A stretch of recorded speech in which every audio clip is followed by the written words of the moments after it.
السلام عليكم ورحمة الله تعالى وبركاته ومغفرته. الصلاة والسلام عليك سيدي يا رسول الله.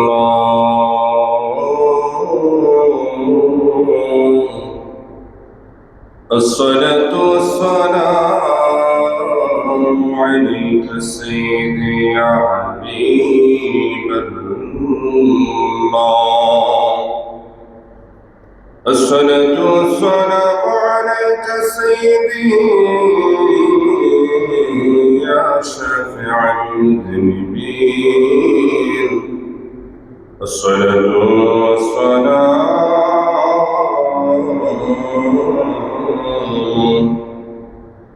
عليك يا رحمة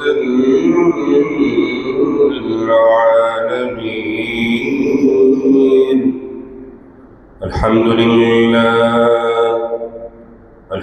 لله رب العالمين، والصلاة والسلام على من كان نبيا وآدم بين الماء والدين. فقد قال الله تعالى في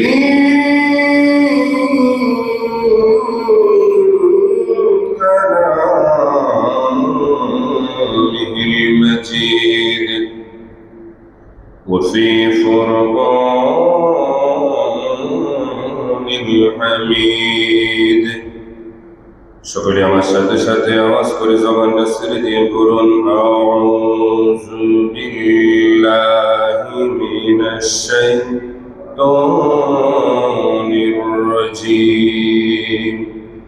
বিসমিল্লাহির রাহমানির রাহিম।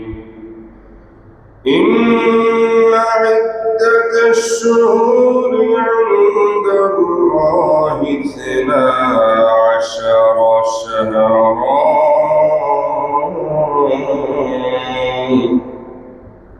صدق الله مولانا العظيم وصدق رسوله النبي الحبيب الكريم. قال الله تعالى في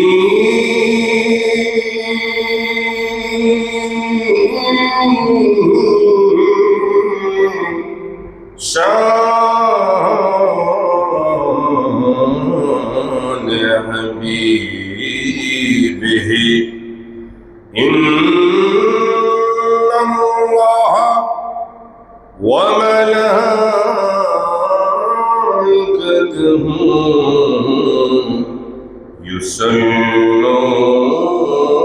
يصلون على النبي يا أيها الذين آمنوا صلوا عليه وسلموا تسليما. اللهم صل سيدنا مولانا محمد وعلى آل سيدنا.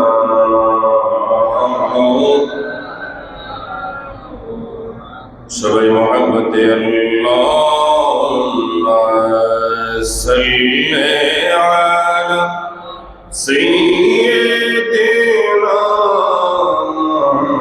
মাওলানা মুহাম্মদ ওয়া আলা আলি সাইয়্যিদিনা।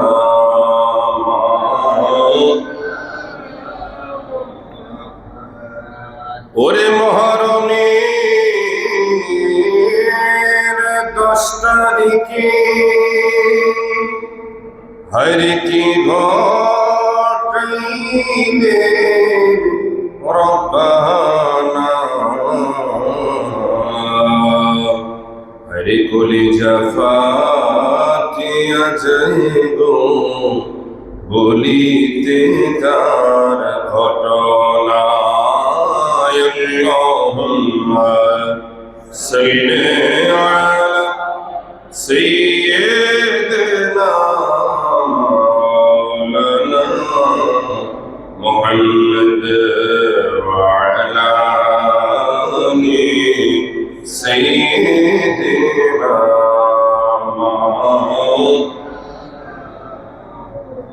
أمر الله لا إله إلا هو سبحان الله لا إله ওরে গুনাহগারের গুনাহ জরে নবী দুরূদে আপনার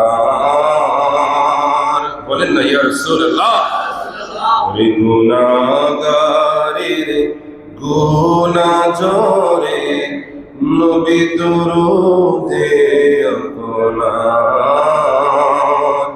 ওরে আপনার উপর পড়ে দুরূদ আপনার উপর পরে দুরূদ ফিরিস্তা খোদা নবীজি আল্লাহ আল্লাহ আল্লাহ লা ইলাহা ইল্লাল্লাহু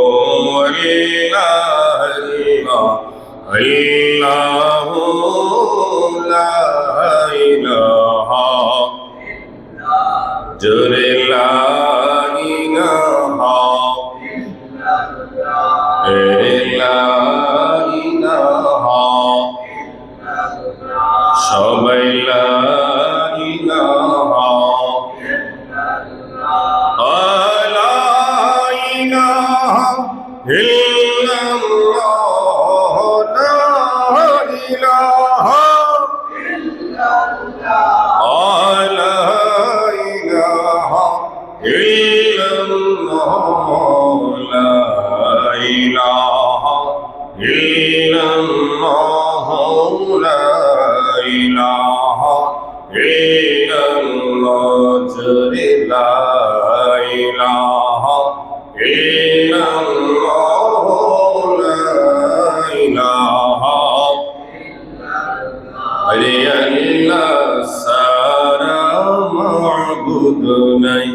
আমার নবী সারা উপায় নাই সবাই আল্লাহ সারা মাবুদ নাই আমার নবী সারা উপায় নাই ওরে ওই নবীকে পাইতে হইলে ওই নবীকে পাইতে হইলে মিলাদ সারা উপায় নাই লা ইলাহা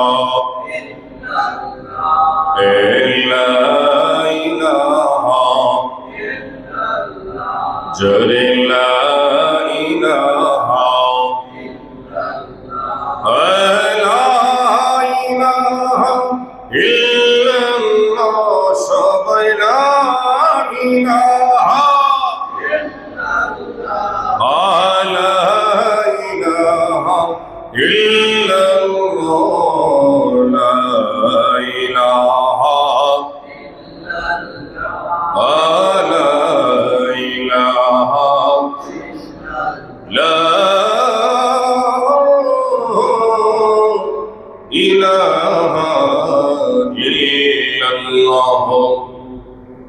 মুহাম্মাদুর রাসূলুল্লাহ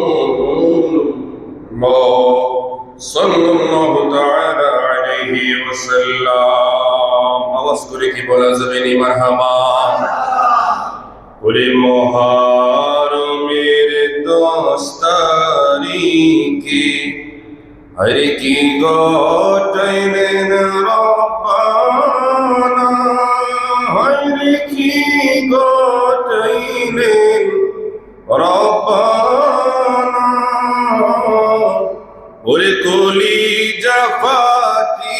দিয়া যায় গো, আরে বলিতে তার ঘটনা, বলিতে তার ঘটনা। ইমাম হাসান শহীদ জোহরেতে, ইমাম হোসেন শহীদ কারবালা, ইমাম হোসেন শহীদ কারবালা। ওরে হযরতে জয়নাল আবদিন বন্দী হইল ইয়াজিদের ওই জেলখানা। মুহররমের 10 তারিখে হরে কি ঘটাইলেন রব্বানা, হরে কি ঘটাইলেন রব্বানা। ওরে কুলি জাফা দিয়া যায় গো, শুনিলে তার ঘটনা, আরে শুনিলে তার ঘটনা। বলেন না ইয়া রাসূলুল্লাহ। আলহামদুলিল্লাহ ওয়া শুকরুলিল্লাহ ওয়াস সালাতু ওয়াস সালামু আলা রাসূলিল্লাহ। উপস্থিত ঐতিহ্যবাহী নারায়ণগঞ্জ ফকিরতলায় জামিয়া মসজিদের সম্মানিত মুসল্লিয়ানি কেরাম, মুসল্লিয়ানি আযম, মুরব্বী বাজান, যুবক ভাইয়েরা, এখন আল্লাহ পাকের মহান হুকুম পবিত্র জুমার নামাজ পড়তে আসা আল্লাহ পাকের প্রিয় বান্দার আশেপাশে থাকা বিভিন্ন জায়গায় আমার পর্দার মা ও বোনেরা সব আসুন আমরা সর্বপ্রথম আল্লাহ সুবহানাহু ওয়া তাআলার দরবারে শুকরিয়া জ্ঞাপন করি যে মহান রব্বুল আলামিন আমাকে এবং আপনাদের সবাইকে অতীব দয়া করে, মায়া করে, যাচাই বাছাই করে আরবি 12 মাসে শ্রেষ্ঠ 4টি মাস সমূহের মধ্যে একটি মাস, যে মাস দিয়ে আমার আল্লাহ তাআলা তথা 12 মাসের শুরু করেছেন। জোরে বলেন না সুবহানাল্লাহ। গত জুমা আমরা 1447 হিজরি দিয়ে শেষ করেছি, আজকে আমরা 1448 হিজরি দিয়ে শুরু করলাম। বলেন না সুবহানাল্লাহ। তথা এই পবিত্র মুহররম মাসে সর্বপ্রথম জুমার নামাজ আদায় করার জন্য যে আল্লাহ পাক আমাকে এবং আপনাদের সবাইকে কবুল করেছেন, আমরা খুশি না বেজার? তাই আসুন আমরা আলোচনার প্রারম্ভে ওই আল্লাহ পাকের দরবারে হৃদয় নিগার সবটুকু আবেগ অনুভূতি উজাড় করে সমবেত ভাবে, সমবেত কণ্ঠে একসাথে সিংহের মতো গর্জন করে চিল্লায় পড়ি আলহামদুলিল্লাহ। তার সাথে সাথে লক্ষ কোটি কোটি দরুদ ও সালামের নজরানা ওই নবীর নুরানি বদনে, যে নবীজি আমাদের জন্য তথা এই পবিত্র মুহররম মাসে একটা স্পেশাল দিন রয়েছে, যে দিবসে রোজা রাখা এক সময় ফরজ ছিল। বলেন না সুবহানাল্লাহ। যখন মাহে রমাদানের রোজা ফরজ হয়ে গেল, তখন ইজি তথা মুহররমের ওই স্পেশাল দিবসের ওই রোজাটা আমার আল্লাহ তাআলা আমার রাসূল নফল হিসাবে কবুল করে নিলেন। বলেন না সুবহানাল্লাহ। শুধু তাই নয়, এই পবিত্র মুহররম মাসে অসংখ্য অগণিত ফজিলত সম্পর্কে আমার নবীজি আলোচনা করেছেন, এবং মুহররম মাস আসার সাথে সাথে সারা পৃথিবীতে বিভিন্ন জায়গায় আল্লাহ তাআলার খাস বান্দা যারা, নবীজির স্পেশাল উম্মত যারা, আশিক যারা, যারা আল্লাহকে ভালোবাসে, যারা নবীকে ভালোবাসে, যারা আমার নবীর পরিবার আহলে বায়াতকে ভালোবাসে, ওই ইমানদারের হৃদয়ে রক্তক্ষরণ হয় এবং তাদের চিন্তা চেতনায় পুরোটাই ওই 1400 বছর আগে 61 হিজরিতে ঘটে যাওয়া সেই কারবালার ঘটনা তাদের মনের মধ্যে, দেমাগের মধ্যে, চোখের মধ্যে যেন ভাসতে থাকে আর চিন্তা করতে থাকে ইমাম হোসাইন ইসলামের জন্য কত বড় ত্যাগ করেছেন, কত কষ্ট করেছেন, নিজের জীবন দিয়েছেন, তারপরও বাতিলের হাতে, মালাউনের হাতে বায়াত গ্রহণ করে নাই, নিজের ঈমান বিক্রি করে নাই। তিনি প্রমাণ করে দিলেন নিজের জীবন একবার নয়, দুইবার নয়, 1000 বার দিতে প্রস্তুত, তারপরে ঈমান বিক্রি করতে আমি প্রস্তুত নই। সেই চেতনা আমাদের ভিতরে আছে কিনা? জোরে বলতে হবে, আছে কিনা? আছে। আরেক দিক থেকে এই মুহররম মাস আসার সাথে সাথে আমাদের দেশে নামদারি কিছু জালিম, কিছু শায়েখ, কিছু গোস্তাখে রাসূল, গোস্তাখুন নবী, কিছু দুশমনে রাসূল, কিছু ইয়াজিদের রুহানি সন্তান, জারজ সন্তান, কিছু আলেম নামদারি, কিছু জালেম নামদারি বিভিন্নভাবে ছড়িয়ে ছিটিয়ে থেকে যারা এই মাসের আগমনের সাথে সাথে আপনার আমার ঈমানকে নষ্ট করার জন্য যারা সোশ্যাল মিডিয়ার মাধ্যমে, বিভিন্ন কনফারেন্সের মাধ্যমে, ওয়াজ মাহফিলের ব্যানারের মাধ্যমে যারা আমাদেরকে ঈমান থেকে খারিজ করার জন্য ইহুদি নাসারা টাকা খেয়ে তারা উঠে পড়ে লেগেছে, কথা বলে ঠিক কিনা? প্রিয় হাজিরিন, তো আমরা এই মাস আসার সাথে সাথে মুসলমানদের মধ্যে দুইটা দলে ডিভাইডেড আমরা দেখতে পাই। একদল ইমাম হুসাইনের পক্ষে কথা বলে, আর একদল দেখতে শুনতে মুসলমান, দাঁড়িয়ে আছে, টুপি আছে, নামাজ রোজা সব আছে, 3 দিন 40 দিন ইজতেমা সব আছে, কিন্তু ইমাম হুসাইনের মহাব্বত তো দূরের কথা, জবান দিয়ে ইমাম হুসাইনের কথাও তাদের মধ্যে পাওয়া যায় না। তাহলে তারা কিসের কথা বলে? তাহলে তারা আমাদেরকে কি মেসেজ দেয়? তারা আমাদেরকে কোন নামাজের কথা বলে, কোন রোজার কথা বলে, কোন 3 দিনের সময়ের কথা বলে, কোন 40-এর কথা বলে, কোন ইজতেমার কথা বলে, কোন মশওয়ারার কথা বলে, কোন মজলিসের দিকে তারা আমাদেরকে ডাকে, কোন জান্নাতের দিকে আমাদেরকে ডাকে? অথচ তারা জানে না এই যে নামাজ রোজা হজ যাকাত সমস্ত ইবাদত দিয়ে আমরা সেই জান্নাতের আশা করি, ওই জান্নাতের যুবকদের সরদারি হবে ইমামে হাসান এবং ইমামে হুসাইন। জোরে বলেন আল্লাহু আকবার। এই জন্য ইনশাআল্লাহ এই মাস ব্যাপী ধারাবাহিকভাবে নবীর পরিবার আহলে বায়াত নিয়ে আমরা ইনশাআল্লাহ আলোচনা করব। যেহেতু এটা মাহে মুহররম, এই মুহররম মাস শুরু হয়ে গেছে, জোরে বলেন সুবহানাল্লাহ। আজকে মুহররম মাসের 3 তারিখ, সবাই বলেন কয় তারিখ? 3 তারিখ। আল্লাহ চাহে তো আগামী শুক্রবার দিন খুব বরকতময় একটা দিন, যে দিনটা হয়ে যাবে আশুরার দিন, বলেন না সুবহানাল্লাহ। ইনশাআল্লাহ আমরা আশুরার ফজিলত এবং গুরুত্ব সম্পর্কে ইনশাআল্লাহ আমরা আলোকপাত করব। আল্লাহ পাক যেন সংক্ষিপ্ত সময়ের মধ্যে গোটা এই প্যাকেজকে, আলোচনাটা যেন আপনাদের সামনে উপহার দেওয়া তৌফিক দান করে। পরিশেষে আমরা যারা শুনবো, আল্লাহ পাক যেন আমাদের সবাইকে আমল করার তৌফিক দান করে, সকলে বলেন আমিন।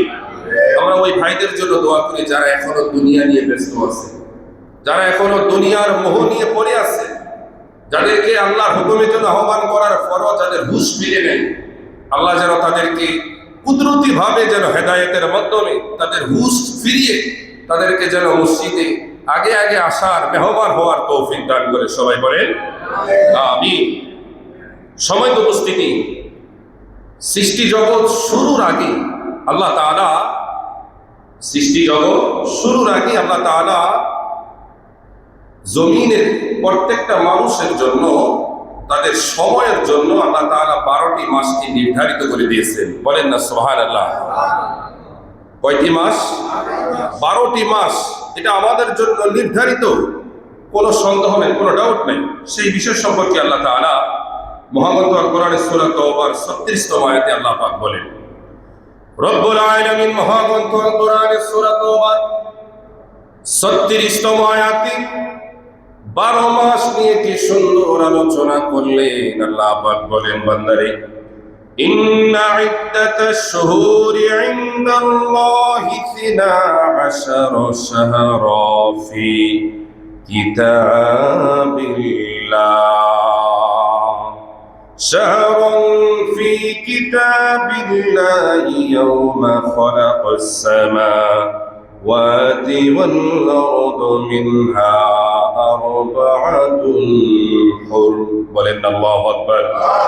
আল্লাহ পাক বলেন, বান্দারে, নিশ্চয় আমি আল্লাহ পাকের নিকট কিতাবের গণনার মাস হচ্ছে 12টি। সবাই বলেন কতটি?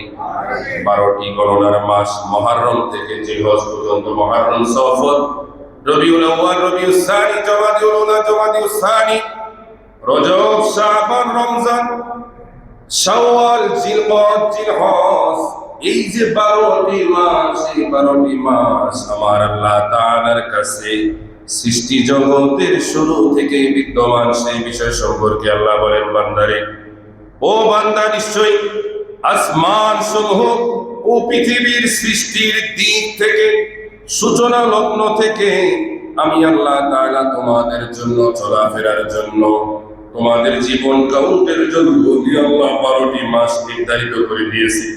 এই 12টি মাসের মধ্যে আমি আল্লাহ তাআলা আরবাতুল হুরুম, চারটি মাসকে আমি আল্লাহ সম্মানিত বানিয়ে দিয়েছি। 12টি মাস মর্যাদাবান, কোনো সন্দেহ নাই। কিন্তু এই 12টি মাসের মধ্যে আমার আল্লাহ বলে, বান্দারে, এই 12 মাসের মধ্যে 4টা মাসকে আমি আল্লাহ সম্মানিত করেছি। বলেন সুবহানাল্লাহ। এই 4টা মাসের মধ্যে অন্যতম হচ্ছে জিলকদ, জিলহজ, মুহররম মাস এবং হচ্ছে রজব মাস। বলেন না সুবহানাল্লাহ। এই 4টা মাস হচ্ছে মাসসমূহের মধ্যে সবচাইতে সম্মানিত একটি মাস। এবার এসে যেহেতু বছর শুরু হয়ে গেল, আমাদের এক কাছ থেকে একটি বছর বিদায় নিয়ে চলে গেল, তথা জীবন থেকে আমরা একটি বছর হারিয়ে ফেললাম। আরেকটা বিষয়ের দিকে তাকান, আমার আপনার হায়াত যদি এই জমিন 100 বছর হয়, 100 বছরের মধ্য থেকে একটি বছর হায়াত আমাদের মাঝ থেকে বিদায় নিল। এই বছরটা আমরা আর কোনোদিন পাবো না। নতুন করে নতুন বছর শুরু হলো, 3 দিন চলে গেল, কিছুক্ষণ পরে দেখবেন 1 মাস নাই, আমার দেখবে রমজান মাস এসে গেল, বছর শেষ হয়ে যায়, আবার মুহররম এসে যাবে, এভাবে শেষ হয়ে যাবে। এই শেষ হওয়ার মধ্য থেকে একদিন আমি চলে যাব, আপনি চলে যাবেন। আমরা এই জায়গায় যারা উপস্থিত হয় না আমার, আমরাও একদিন চলে যাব, আমাদের পরবর্তী জেনারেশন আসবে, তারাও চলে যাবে। এই জমিনে কেউ চিরস্থায়ী কোনোদিন থাকতে পারবে না, কারণ এই জমিনটা হচ্ছে ক্ষণস্থায়ী। জমিনে আমার আল্লাহ তাআলা আমাদেরকে পরীক্ষা করার জন্য তথা এই জমিনের মধ্যে প্রেরণ করেছেন। যার পড়াশোনা ভালো, পরীক্ষা যত ভালো, হাসরের ময়দানে তার রেজাল্ট তত খারাপ না ভালো হবে। এই জন্য আমরা এই জমিনে ভালো পরীক্ষা দিতে চাই না খারাপ পরীক্ষা। ভালো যদি পরীক্ষা দিতে হয়, নামাজ লাগবে, রোজা লাগবে, নেক আমল লাগবে, বাবা মার খেদমত লাগবে। 4টা বিষয়কে আপনারা গুরুত্ব দিবেন। সবাই বলেন, কয়টা বিষয়? 4টা বিষয়কে গুরুত্ব দিবেন। 4টা বিষয়ের প্রতি মহব্বত রাখবেন, 4টা বিষয়ের প্রতি আদব রাখবেন, 4টা বিষয়কে অন্তর থেকে ভালোবাসবেন। দেখবেন এই জমিনে আপনাকে কেউ কোনোদিন মাইনাস করতে পারবে না। বলেন না আল্লাহু আকবার। 4টা বিষয় হচ্ছে আল্লাহ পাকের ইবাদত। 1 নাম্বার কি? সবাই বলেন, আল্লাহ পাকের। 1 নাম্বার হচ্ছে আল্লাহ পাকের ইবাদত। 2 নাম্বার হচ্ছে আমার নবীজির মহব্বত। জোরে বলেন না সুবহানাল্লাহ। এই 2 নাম্বারের বিষয়ের সাথে আরেকটা বিষয় যোগ হয়, নবীজির মহব্বতের সাথে নবীর পরিবার আহলে বায়াতের মহব্বত। বলেন না সুবহানাল্লাহ। তারপরে হচ্ছে 3 নাম্বার হচ্ছে মা বাবার খেদমত। মা বাবার খেদমত। 4 নাম্বার হচ্ছে ওলি আল্লাহর সহবত। বলেন না সুবহানাল্লাহ। আল্লাহ পাকের ইবাদত, নবীজির মহব্বত, মা বাবার খেদমত, আউলিয়া কেরামের সহবত, এই 4টা বিষয় যদি আপনার জীবনের সাথে থাকে, আমার আল্লাহ বলে জমিনের সবচেয়ে দামি বান্দা তো আমার ওই বান্দা। বলেন না সুবহানাল্লাহ। যাদের মধ্যে আমার ইবাদত আছে, আমার নবীর মহব্বত আছে, বাবা মার খেদমত আছে, আমার মহান বন্ধুদের সহবত সংস্পর্শ আছে, জমিনের সবচেয়ে শ্রেষ্ঠ বান্দাগুলোর মধ্যে তো এই বান্দাই শ্রেষ্ঠ। বলেন না সুবহানাল্লাহ। আজকে অনেকের কাছে আল্লাহর ইবাদত আছে, নবীর মহব্বত নাই। আবার অনেকের কাছে আল্লাহর ইবাদত আছে, বাবা মার খেদমত নাই। আবার অনেকের কাছে আল্লাহর ইবাদত আছে, আল্লাহর ওলিদের সহবত নাই। আছে কি নাই? এই 4টা জিনিস অনেক দামি। এই দামি 4টা জিনিস সবাই অর্জন করতে পারে না। যারা আমার আল্লাহ তাআলা যাদেরকে ভালোবাসে, নবী যাদেরকে ভালোবাসে, আউলিয়া কেরামের নেক নজর যাদের আছে, মা বাবার নেক নজর যাদের আছে, যাদের উপরে আছে, তারাই 4টা দিক থেকে 4টা সম্মাননা অর্জন করে।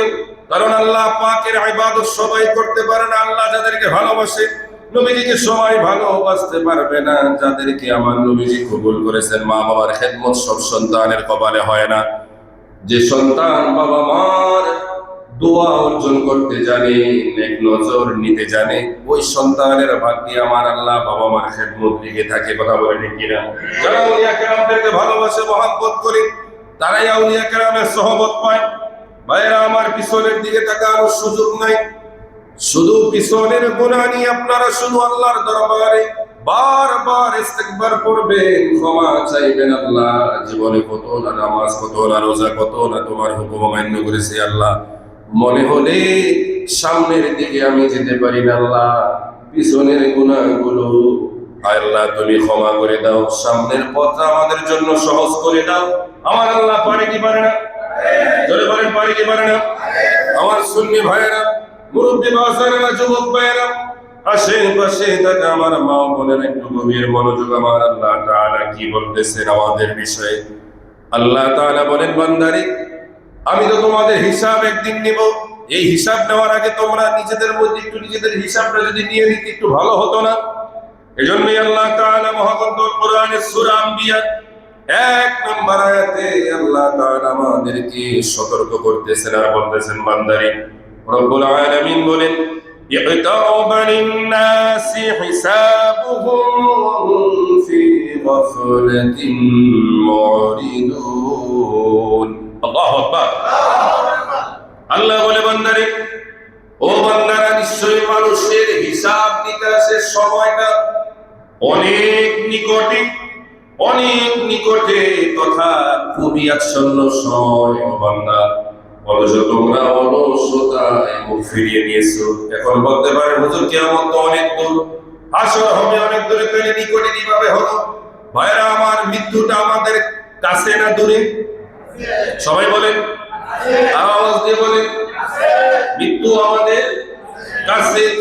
আপনার আমার যখন মৃত্যু হবে, তখনই দুনিয়ার হিসাব শুরু হয়ে যাবে। তাহলে কি আমার আল্লাহ এই বাণী সত্য না মিথ্যা? কথা কয় না। সবাই বলেন সত্য। আল্লাহ বলে, বান্দারে, ও বান্দা, তোমাদের হিসাব নিকাশের সময়টা খুবই আসন্ন, নিকটে, নিকটে। তোমরা প্রস্তুত হও, প্রস্তুত হও। তোমরা দুনিয়ার মধ্যে ডুবে থেকে আমি আল্লাহ তাআলার কথা ভুলে যেও না, ওই হিসাবের কথা ভুলে যেও না, কবরের কথা ভুলে যেও না, হাসরের কথা ভুলে গিয়ে তোমরা মুখ ফিরিয়ে অন্য দিকে তাকিও না। ও বান্দা, ও বান্দা, দুনিয়ায় তথা কবরে আসার আগে বান্দা একটু নিজের হিসাবটা একটু নিজে করে এসো, তাইলেই দেখবা তোমার হিসাবটাকে আমি আল্লাহ সহজ করে দিয়েছি। বলেন না সুবহানাল্লাহ? ভাইরা আমার, একটু গভীর মনোযোগ। তিরমিজি শরীফের মধ্যে একটা সহিহ সনদ একটা হাদিস শরীফ রয়েছে। আল্লাহর প্রিয় নবীজি, দু জাহানের বাদশা নবী মুহাম্মদুর রাসূলুল্লাহ সাল্লাল্লাহু তাআলা আলাইহি ওয়াসাল্লাম নবীজি বলেন, উম্মতেরা, নবীজি বলেন, লি রাজুলিন হুয়া ইয়াইযুহু ইয়াগতানিম খামসান ক্বাবলা খামসিন। নবীজি বলেন, উম্মতেরা, পাঁচটি বিষয়ের পূর্বে তোমরা মূল্যায়ন করো। কয়টা বিষয়কে? পাঁচটা বিষয়ের পূর্বে তোমরা মূল্যায়ন করো।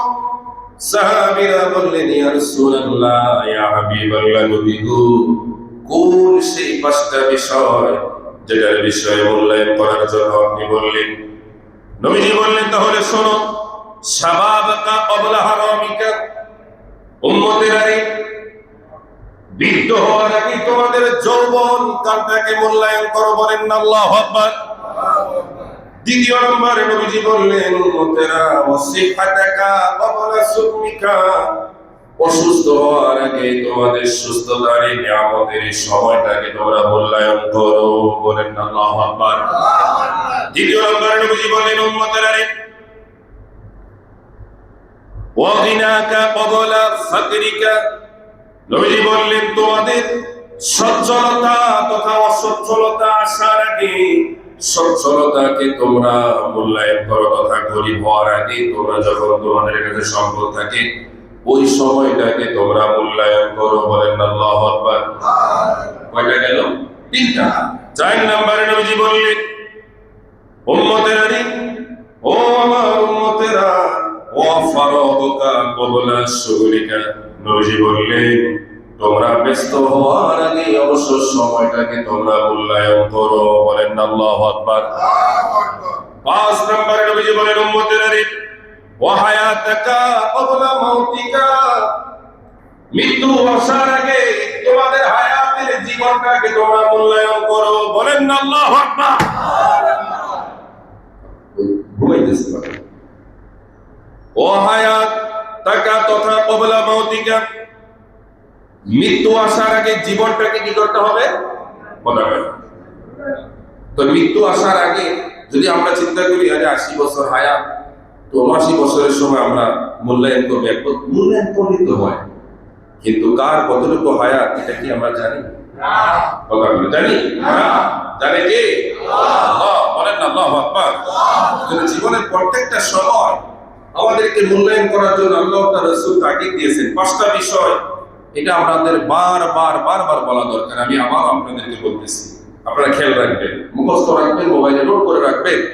1 নাম্বার হচ্ছে বৃদ্ধ হওয়ার আগে যৌবনকালকে। বৃদ্ধ হওয়ার আগে, সবাই বলেন, বৃদ্ধ হওয়ার আগে যৌবনকালকে।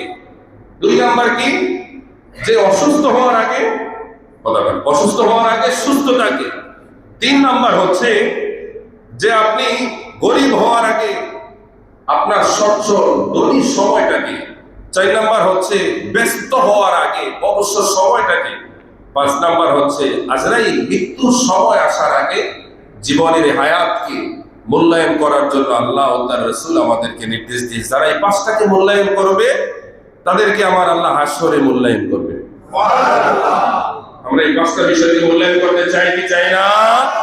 বলেন না ইয়া রাসূলুল্লাহ। মাশাআল্লাহ মাশাআল্লাহ। এবার আসেন আপনাদেরকে আল্লাহ তাআলার একজন জলিলুল কদর পয়গম্বর হযরত মুসা কালিমুল্লাহর একটা ঘটনা শোনাই। হযরত মুসা কালিমুল্লাহ একদিন আল্লাহ তাআলাকে বললেন, আল্লাহ গো, ও আল্লাহ, যদি 4টা বিষয়, 4টা জিনিস এমন হতো যেই 4টা জিনিস যদি না হতো তাহলেই মনে হয় সবচাইতে বেশি ভালো হতো। হযরত মুসা কালিমুল্লাহ আল্লাহকে বললেন, আল্লাহ, যদি 4টা জিনিস হতো এবং 4টা জিনিস যদি না হতো তাহলে ভালো হতো। আল্লাহ বললেন, মুসা রে, ও মুসা, আপনি কোন 4টি জিনিসের কথা বললেন? আল্লাহ নবীদেরকে তুই বলে নাই, আপনি সম্বোধন করতেন, সম্মান দিতেন। কারণ আমার আল্লাহ বুঝিয়ে দিলেন যার সম্মান আছে সেই সম্মান দেয়। বলেন না সুবহানাল্লাহ। 4টা জিনিস হলে ভালো হতো, আবার 4টা জিনিস না হলে ভালো হতো। মুসা কালিমুল্লাহ কাকে প্রশ্ন করলেন? সবাই বলেন না কাকে? আল্লাহকে বললেন। এবার মুসা কালিমুল্লাহকে আমার আল্লাহ বলেন, মুসা, আপনি কোন 4টি জিনিস হওয়ার কথা বললেন, কোন 4টি জিনিস না হওয়ার কথা বললেন? মুসা কালিমুল্লাহ বললেন, আল্লাহ, যদি জীবন হতো আর যদি মৃত্যু না থাকতো তাহলে কতই না ভালো হতো। বলেন না আল্লাহু আকবার।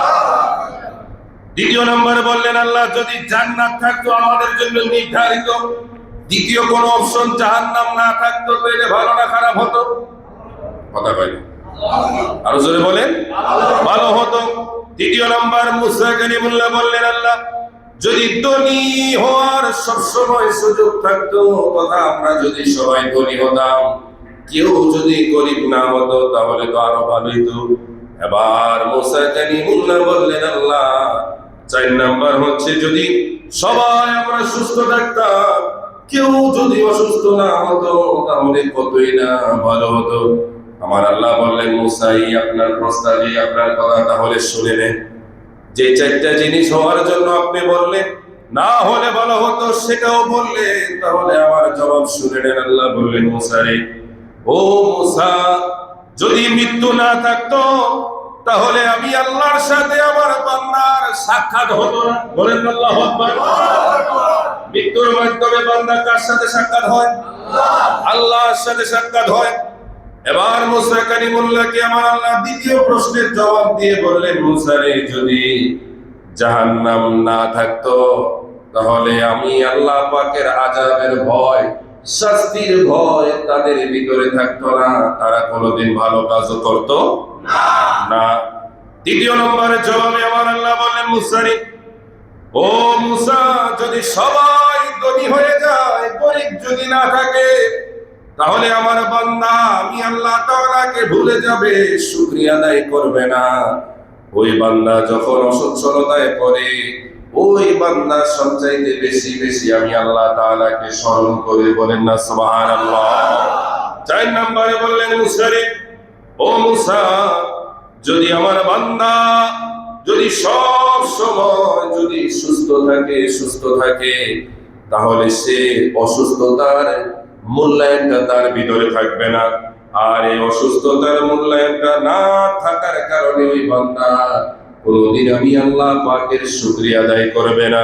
এজন্য আমি আল্লাহ কখনো বান্দাকে সুস্থ করি, আবার অসুস্থ বানিয়ে দিই। অসুস্থ হওয়ার পরে বান্দা যখন সুস্থ হয়, আমি আল্লাহ পাকের শুকরিয়া আদায় করি, আর আমি আল্লাহ আমার ওই বান্দার প্রতি খুশি হয়ে যাই। ইয়া রাসূলুল্লাহ, তাহলে প্রত্যেকটা জিনিসের রহস্য আছে কি নাই? আছে কি নাই? সবাই যদি, আমাদের মনে অনেকে প্রশ্ন, মুসা কালিমুল্লাহকে প্রশ্ন করা হলো, সবাই যদি বড় হয়ে যায়, তাহলে আল্লাহর এনে ক্ষতিটা কোথায়? আমাদের সবাইকে যদি গরিব, মানে কেউ গরিব, কেউ ধনী, কেউ এভাবে সবাই আমরা বড় করি, সমস্যা কোথায়? আমরা ভালো থাকবো, সুস্থ থাকবো, আল্লাহর ইবাদত করব। তখন মুসা কালিমুল্লাহ তথা জবাবটা এমন হলো, সবার কাছে যদি crore crore billion billion trillion টাকা থাকে, সবাই যদি ইলন মাস্কের মতো 1 ট্রিলিয়ন কোটি টাকার মালিক হয়ে যায়, তাহলে আপনার লেফটিন আপনার আর সাফ করা লাগবে না। কথা বলেন, আপনি করবেন, আপনি চিন্তা করবেন টাকা দিয়ে আমি আয়োজন করব, তো আপনি লেফটিন সাফ করার মতো, ময়লা সাফ করার মতো কোনো মানুষ পাবেন না।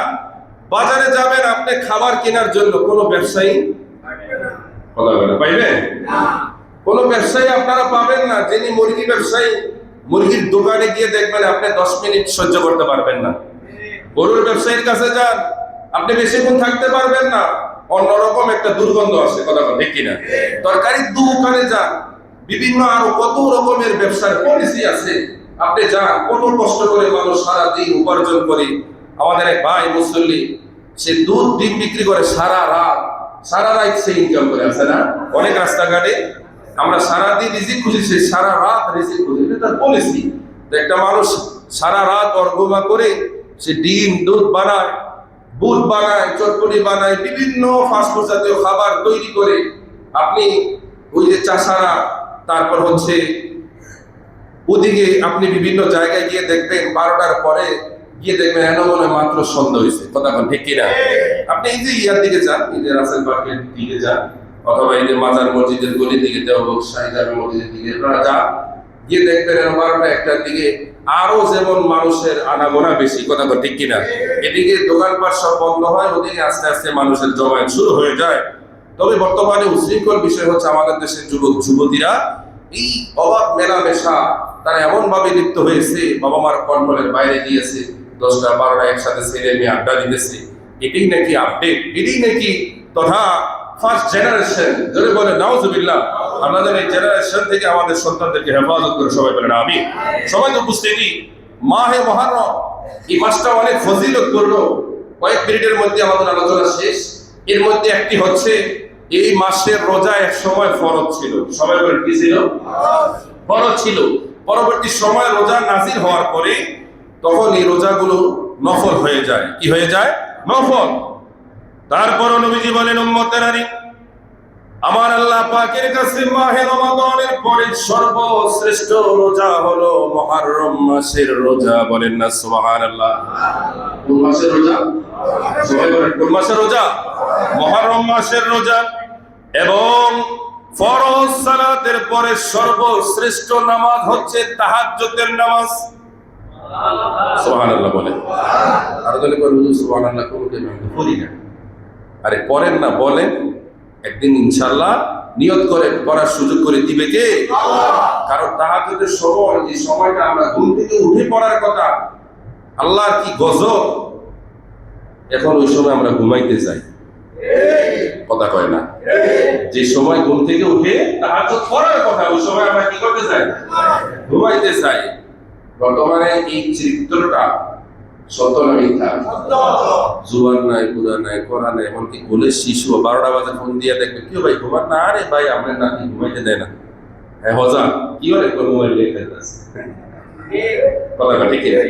তো যাই হোক, সময় সংকীর্ণ, অনেক দিকে চলে যায় কথা।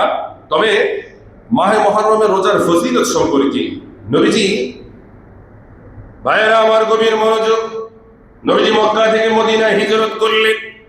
হিজরত করে নবীজি মদিনার ইহুদিদেরকে দেখলেন, তাদের এলাকা ঘুরলেন, গিয়ে দেখলেন ইহুদিরা এই দিবসে তারা রোজা পালন করতেছে। নবীজি বললেন, হে ইহুদিরা, তোমাদের মধ্যে কি হলো?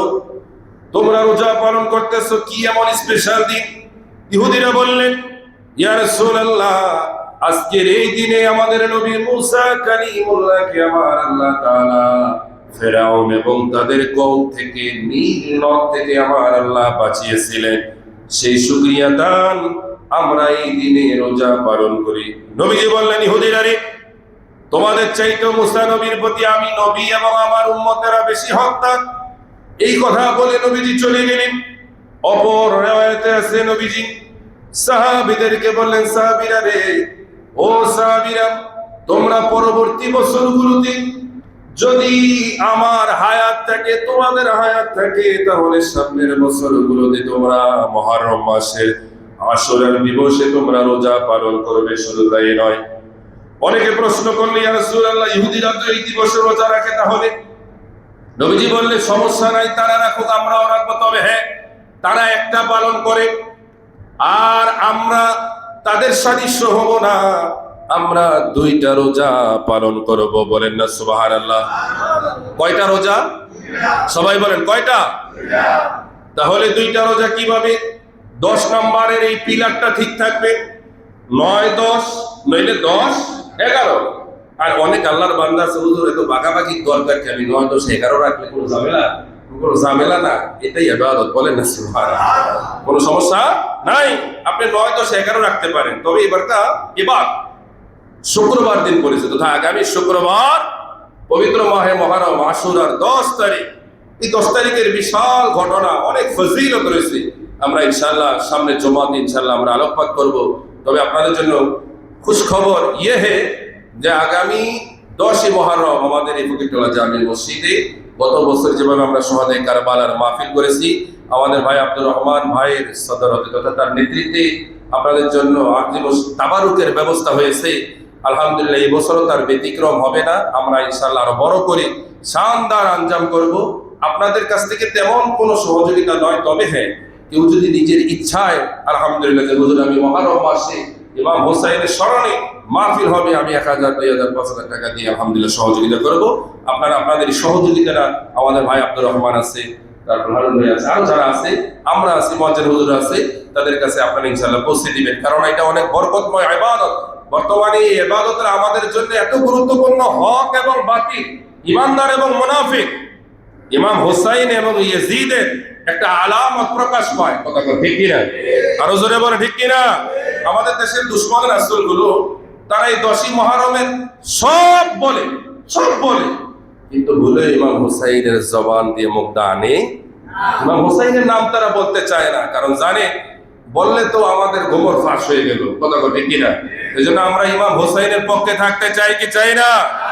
আমরা কি ইয়াজিদকে ভালোবাসি না ইমাম হোসাইনকে ভালোবাসি? ইয়াজিদের উপর লানত, ইয়াজিদের উপরে কি লানত। যারা আল্লাহ ও তার রাসূলকে কষ্ট দেয় তাদের জন্য দোয়া করার কোনো সুযোগ নাই। আশ্চর্যের বিষয়, শুনে রাখেন, নোট করেন, আমাদের বাংলাদেশে 99% কওমি মাদ্রাসা, ছোট বড় যত বড় বড় দেখেন হুজুররা, এমন কোন কওমি মাদ্রাসার শিক্ষক ছাত্র নাই যাদের ভিতরে ইয়াজিদের মহব্বত নাই। হয়তো 2-1% ভালো থাকতে পারে, 90% আমি আপনাকে চ্যালেঞ্জ দিয়ে বললাম, জামাত ইসলাম খুঁজেন, তবলিগ জামাত খুঁজেন, তারপরে যে অনেক বড় বড় দরবার আছে যাদের নাম বললাম, আপনারা খুঁজে নিবেন। প্রত্যেকের ভিতরে এই যে ইয়াজিদের প্রতি কেন জানি তাদের এই ভালোবাসা, ছোটবেলা থেকেই তালিমের মাধ্যমে শিক্ষা দেওয়া হয়, আমরাও পড়েছি, কিন্তু আমরা পাই নাই, কারণ আমাদের শুরুটা হয়েছে সুন্নি মাদ্রাসা দিয়ে। এজন্য আমাদের ভিতরটা ইমাম হোসাইনের মহব্বতে ভরা। হাটহাজারী, মালিবাগ বিভিন্ন মাদ্রাসায় পড়লো, দেওবন্দ মাদ্রাসায় পড়লো, ইয়াজিদের মহব্বত আমাদেরকে কোনোদিন গ্রাস করতে পারবে না। কথা ঠিক কিনা? আর ইয়াজিদকে ভালোবাসার কোনো সুযোগ নাই। ইয়াজিদ শুধু ইমাম হুসাইনকে হত্যা করে নাই, শুনে রাখে, ইয়াজিদ খানায় কাবাতে হামলা করেছে, মদিনাতুল মুনাওয়ারায় হামলা করেছে, সাহাবীদেরকে তিনি গালাগালি করতেন, মদ্যপান করতেন, বানরের সাথে জিনা করতেন, নারীদের সাথে অবাধ মেলামেশা করতেন। তারপর হচ্ছে ইয়াজিদ ইমাম হুসাইনের গর্দান মোবারকের মধ্যে লাঠি দিয়ে আঘাত করেছে। সেই ইয়াজিদকে আপনারা ভালো বলতে পারেন, কোনদিন কোন ইমানদার ইয়াজিদকে ভালো বলতে পারে? কথা বলে ঠিক কিনা? ইয়াজিদকে ভালো বলার কোনো সুযোগ নাই। আরে ভাই, ইয়াজিদকে কেন আপনি এত উপসামত করবেন? ইয়াজিদকে, হ্যাঁ আমরা আমিরে মুয়াবিয়াকে ভালোবাসি, কিন্তু তার সন্তান ইয়াজিদকে ভালোবাসার কোনো সুযোগ নাই। অনেকে ইয়াজিদকে রাদিয়াল্লাহু তাআলা আনহু বলে, নাউজুবিল্লাহ। আমার অনেক মহব্বতের ভাই ওই দরবারের উপরে, আল্লাহ যেন ওই ভাইদেরকে হেদায়েত দিয়ে ওই শয়তানদের থেকে যেন হেফাজত করে। সবাই বলেন আমিন, আরো জোরে বলেন আমিন। এই জন্য ইয়াজিদকে ভালোবাসবো না ঘৃণা করব? ইমাম হোসাইনের মহব্বত আমাদের ভিতরে থাকবে কি থাকবে না? চাই কি চাই না? যাদের সাথে ইয়াজিদের মহব্বত আছে তাদেরকে আমরা ভালোবাসবো না ঘৃণা করব? যদি আমার বাবাও হয় কোনো সম্পর্ক থাকতে মানে বলতে পারে, হুজুর এত কড়া করে কথা কইলেন। ভাই, আমার আল্লাহই বলেছেন, আমরা তো আল্লাহ, সেই তুলনায় আমরা 10 ভাগের 1 ভাগ কিছু বলি নাই। কথা বল। এই জন্য খবরদার মুসলমান, নামাজ রোজা হজ যাকাত দিয়ে যে জান্নাতের আশা করেন, ওই জান্নাতের সরদার যারা, তাদের প্রশংসা ছাড়া, তাদের মহব্বত ছাড়া আপনি জান্নাতে যাবেন এত সহজ নয়। আল্লাহ তাআলা আমাদেরকে মহব্বত করার তৌফিক দান করুন। তবে রোজার বিষয়টা খেয়াল রাখেন। কয়টার কথা বললাম? রোজা আগামী বৃহস্পতি শুক্রবার, শুক্রবার ঠিক শুক্র শনি, বৃহস্পতি শুক্র নয় শুক্র শনি আপনারা রাখবেন। আল্লাহ তাআলা বিদ্যুতের একটা বিষয়ের নোটিশ আছে, সেটা হচ্ছে এ মাসে যাদের বিদ্যুৎ বিল বকেয়া আছে তারা যেন বিদ্যুৎ বিলটা কি করে নেয়, পরিশোধ করে দেওয়ার জন্য বিদ্যুৎ অফিস থেকে নোটিশ জারি করা